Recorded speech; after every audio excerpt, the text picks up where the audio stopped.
What's that story you've never been able to tell? When I was 17, I worked with a guy named Brian, who was in his mid-20s and seemed pretty normal. He once told me about his crazy neighbors who would scream and pound on the walls, even when he wasn't making any noise.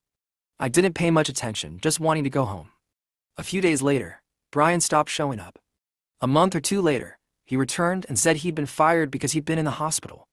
I didn't comment, but asked what happened. He said it was for personal reasons. A few days later, I was talking to another coworker who was close friends with Brian. He asked if I knew why Brian had been in the hospital. Apparently, a couple of months before his disappearance, Brian had been home alone when his neighbors started yelling at him through the walls, accusing him of being too loud. Fed up, Brian called the police. After hours of talking with the neighbors, he called again, frustrated. The police said they had left an hour and a half ago. Turns out, the neighbors had never been there.